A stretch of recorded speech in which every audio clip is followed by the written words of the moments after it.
podcast is part of the Sports Social Podcast Network. Thanks for choosing this free Anfield Index podcast. If you'd prefer to listen to this or any of our other shows without adverts, then now's the time to check out Anfield Index Pro. With AI Pro, you can supercharge your entire listening experience. You'll not only get all of our podcasts without the ads, but you'll have them far faster with our quick publish feature available exclusively for subscribers. AI Pro also puts you in the heart of our sound studio, with an option to listen to many of our shows live and interact with the podcasters in real time as the shows are recording. Upgrading couldn't be easier. AI Pro is available on all popular podcast platforms, and we have our own apps for Apple and Android. Just head on over to AnfieldIndexPro.com and get started today. Hello and welcome to the Daily Red, your lunchtime catch-up on all things Liverpool FC and your reminder that the Reds are top of the league and will be for another little while. Not a whole lot going on today. Jurgen has done his press conference, so you can check out Dave Davis's recap of that, but more on that in a second. Liverpool take on Arsenal in the Cup. We have done scouted for this game, been thinking about the potential lineup, and I do feel like Gravenberch, Alexis, Curtis Jones is the way to go in midfield with Harvey, Darwin and Jota as the front three. You can put Darwin and Jota in either position, and I think it works. But I think Gakpo in midfield in this game is worth doing because, as I said to Carl on that scouted, I just feel like you want to have a midfielder on the bench. If Gravenberch starts, we've no midfielders on the bench. And we know he's not going to last the 90. So it feels as if this is a game to play Cody in midfield, try and get an hour out of him, and then bring on Gravenberch for that last 30 minutes, plus whatever time is added. And then he could start against Fulham.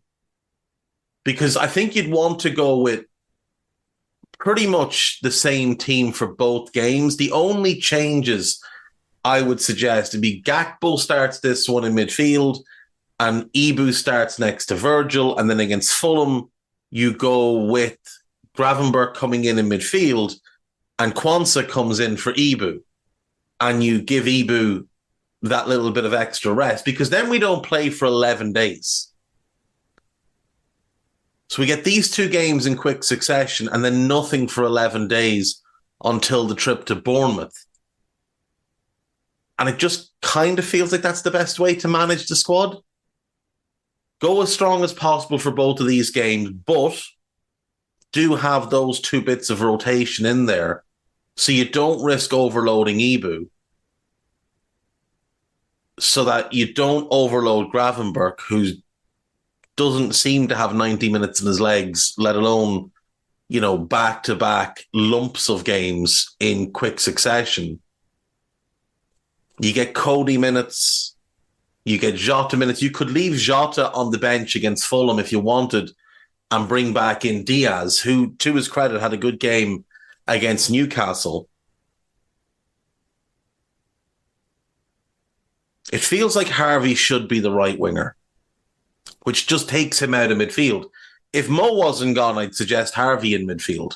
Although I'm not a huge Harvey in midfield fan, I think he's the most natural fit and he's better than Gravenberch. So it would probably make a bit more sense because Cody's obviously not a midfielder either.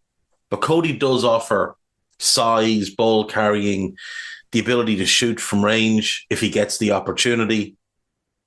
And I think having Cody and Harvey on that right side, I just feel like it could give us some creativity. Now, Jurgen has confirmed that Dominic will miss both the Arsenal and Fulham games. He hasn't really given us in depth how severe the injury is. He just said, I can confirm it's not a potential injury. It is an injury, muscle, hamstring. But now we have to see. Dom is very positive, doesn't have a lot of pain, but we'll have to wait a little bit. So no chance, obviously, for Sunday and not for Wednesday. Then we will see after that. Hopefully he might be back, but we don't know. Besides that, nothing else really happened. The rest are available yesterday and fully fit. We will have to make a choice. Dominic has played a significant amount of minutes this season, 1,840 so far. Last year, he played 3,000 in the whole season. And that was the first time he'd done that in 5 years. So we have overplayed him a little bit based on what he'd done before. But, you know, this is the first negative reaction he's had. Obviously, his form has dipped, and everybody's aware of that. I think the same is true of Mo. Mo's played over 2,000 minutes. He's the only player who's played more than Dom. And I think we've seen in Mo prior to the Newcastle game, he had 3 or 4 poor games. I did see the dumbest argument of all time being made last night that Phil Foden has had a better season than Mo Salah. Phil Foden was dreadful up until mid-November. Dreadful. And the idiot that made the argument was trying to claim that, well, he was man of the match in the second game of the season, so therefore he's been great all year. Like, these people are actually paid for their opinion. They should probably stick to TikTok. Is the FA Cup a priority? Jurgen has big rotation call to make versus Arsenal. I don't think it's a priority. I think it's number 4 on our list. Like, the League Cup is obviously less important as a trophy 1v1 versus the FA Cup. But we're in the semi-final. The EFL Cup, we're really well positioned to win that. There's no one in it that you'd look at and think, well, we're not going to beat them. So we're really well positioned to win both of those trophies. And obviously, we are top of the league. So that's really promising as well. Jurgen spoke about Nat Phillips and Reece Williams. He says Reece Williams is back to play with the under-23s. I assume he goes back out on loan. He said, we'll see what happens with Nat. Please, for the love of God, just let that lad leave the club. He'll be 27 years of age in March. He's played 77 career games at senior level. 77. And he's nearly 27 years of age. Let the lad leave. Let him go anywhere. Take whatever pennies, rupees, shekels, whatever you can get for him and let the lad leave. It's really unfair the way his career is just being wasted. 5 players who could fill in for Mohamed Salah during absence. Joanna Durkin's written this one. Harvey. Luis Diaz switching across to the right. Definitely, I think, is something we might see. Dominic, for certain, can play in the front 3, but obviously injured the next couple of games. Elise Jota, definitely. We've seen him play there before. Cody, I don't know about Cody on the right. It didn't look good when he went there in-game recently. But if needs must, then I'm sure it's something that'll be looked at. Preston's manager, Ryan Lowe, has admitted that Calvin Ramsey might be pulled back from his loan. He's just had a really frustrating year.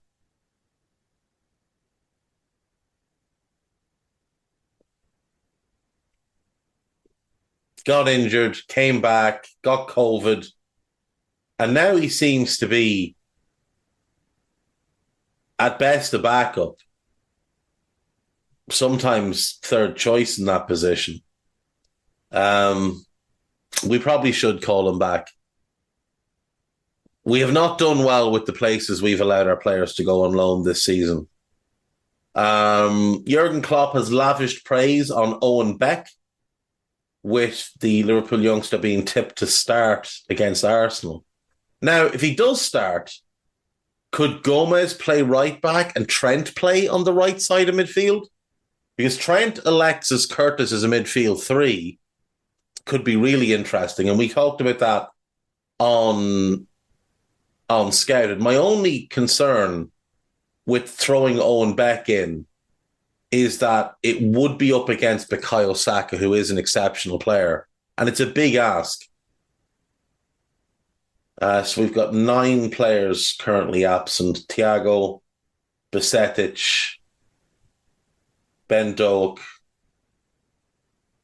Matip, obviously, Costas, Robbo, Dominic, and then the 2 boys who are gone on international duty. What else do This Is Anfield have? All 39 Premier League players heading to AFCON and Asian Cup. Man City have none. That's interesting, isn't it? Not a single player going to AFCON or the Asian Cup. Wolves have 4. West Ham have 2. Spurs have 3. Spurs are getting hammered here. Papa Matar Sarr, Young-Min Son, and Yves Bissouma. Bad enough that they're already without Maddison and Van de Ven, and Romero's injured. Forest losing 6. United losing 2, but being helped by both departures. No Newcastle players going either. Issa Kabore from Luton. Liverpool have 2, obviously. Fulham have 3. Bournemouth have 2, which is good because Ouattara and Semenyo are very good players, so them being gone when we play them, that will help. Chelsea will only lose Nicholas Jackson, which isn't really a loss. Arsenal losing El Neni, who doesn't play. But Tomiyasu is a blow. But weirdly, Thomas Partey wasn't called up. Almost like he can't leave England. On to Liverpool.com and see what the lads have to sell us this time. There's Kylian Mbappe stuff. Liverpool should hijack $33 million transfer who can be revelation. That is Radu Dragusin, who looks like he's on his way. Looks like he's on his way to Spurs. He's a good defender. He is a good defender. I wouldn't have been against that, to be honest. Liverpool transfer news as $97 million talks advance and truth of Goncalo Inacio bid detailed. So according to some random place, we've made a bid of 26 million for Inacio.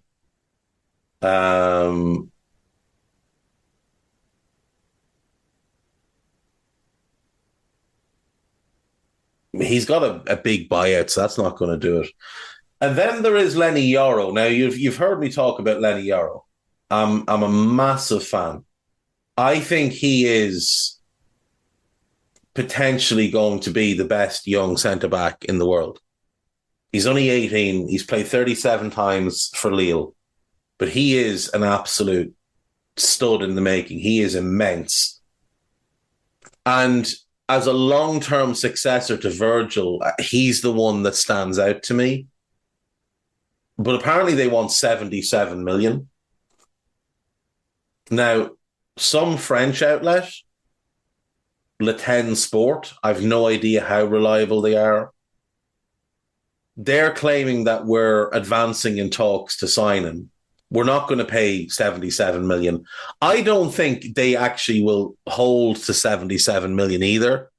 Now, they have gotten big fees in the past for Nicolas Pepe, for Victor Osimhen, but I don't think they're going to hold for that type of fee.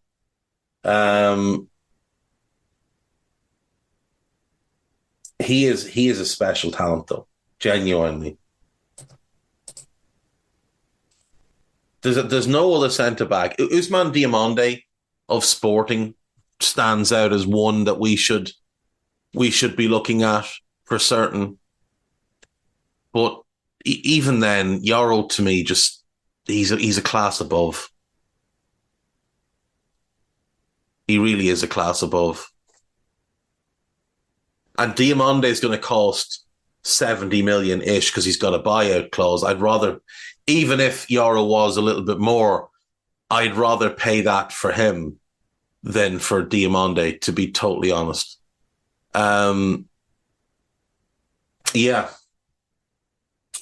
On to AnfieldWatch.co.uk. How Liverpool have dealt with previous Mohamed Salah absences. Gary Neville makes Liverpool January transfer prediction. We'll come back to that. There's a couple of pieces about Mbappe, piece about Jota, piece about Mo. Jurgen saying he hopes that both Salah and Endo fail at their international competition so that they're back quicker. Liverpool's top 5 most valuable players according to new rankings.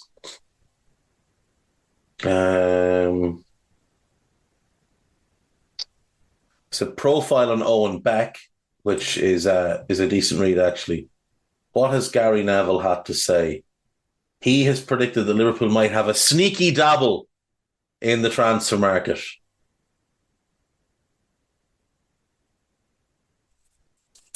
Yeah, I mean, I do think it's interesting that there's been so much reporting that it's unlikely. Otherwise, I think everybody just shut up. Right, who have we got? Top 5 most valuable Liverpool players. According to, it's that Football Observer place. They're idiots. So they've got Ibu at 78 million. Cody Gakpo at 87.95 million. You find me a club that'll give us 87.95 million for Cody Gakpo, and we'll gift wrap him. Alexis McAllister at 90.71. Darwin at 101.5. And Dominic Szoboszlai at 119.62. Now, the reason they're funny numbers is because these are done in euro and then they get converted, obviously, back to sterling. But, I mean, when you look at Alexis, Darwin, Dominic, Ibu, that is a special group to build it. I don't really understand. Trent apparently hasn't been included because his contract expires in 18 months, so that makes him less valuable. And then Mo, Ali, and Virgil, because they're all in their 30s, their value gets dropped. For example, like Jude Bellingham is the most valuable player in the world, apparently, 235 million, which obviously is nonsense. But Mbappe wasn't included because his contract is up in 6 months. AnfieldIndex.com. There's a piece about Endo, a piece about Schmatke, a piece about Virgil, and Tony Evans talking absolute bobbins again. So, podcast-wise, there is the Scouts of Tommy's pod I mentioned yesterday. There is the Scouted I mentioned. There is a transfer pod with Trev Downey and Dave Davis. And like I said, Dave has done the post presser pod.